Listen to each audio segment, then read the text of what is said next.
अब आपके दिमाग में एक सवाल आ रहा होगा कि संत रामपाल जी महाराज तो जेल में हैं, तो वो ये सब कुछ कैसे कर सकते हैं? अगर वो इतने सक्षम हैं तो खुद जेल से बाहर क्यों नहीं आ जाते?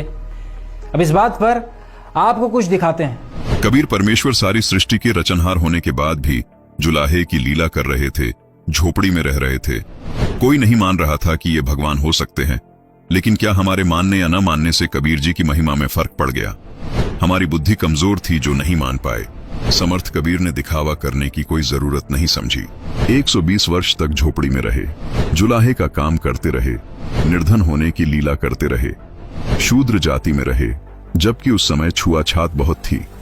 इस कारण लोगों की बुद्धि काम नहीं कर रही थी कि ये भगवान हो सकता है।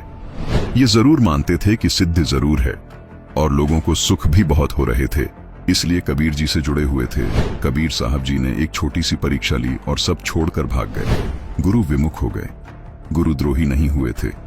कबीर साहिब जी ने 120 वर्ष तक लीला की और अंत में मगहर से सह शरीर सतलोक चले थे, और ऊपर से आकाशवाणी कि देखो उठाकर चद्दर, क्या है इसके अंदर?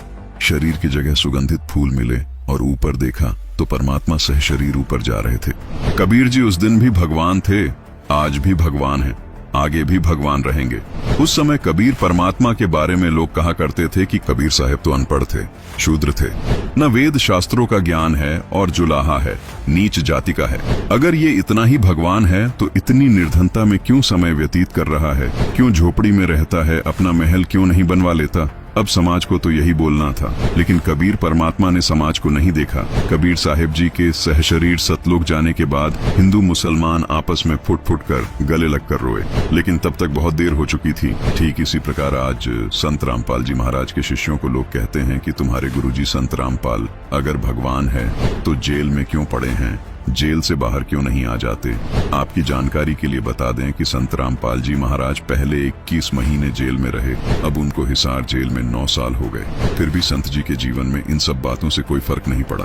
उन्होंने इतना समय जेल में बिताने के बाद भी बाहर लोगों को अद्वितीय लाभ दिए हैं, लोगों के लाइलाज रोग जड़ से खत्म किए हैं, जैसा कि आपने उनके भक्तों के अनुभव सुने। संत रामपाल जी महाराज ने अपने अद्भुत ज्ञान के जरिए बाहर यानी बड़ी जेल में टहलका मचा दिया है। संत रामपाल जी महाराज जेल में कुछ लीला करने गए हैं जो आम जीव की समझ के बाहर है। संत समाज को देखकर अपने उद्देश्य को नहीं बदलते, वो अपनी लीला को निरंतर करते हुए जीव कल्याण में लगे रहते हैं। जिस प्रकार कबीर परमेश्वर झोपड़ी में रहे और लाखों लोगों के कष्ट दूर किए, ठीक इसी प्रकार संत रामपाल जी छोटी जेल में लीला करते हुए बड़ी जेल में रह रहे लोगों को अद्भुत लाभ दे रहे हैं। वैसे भी अभी तो खेल जारी है, हार जीत का निर्णय होना अभी बाकी है।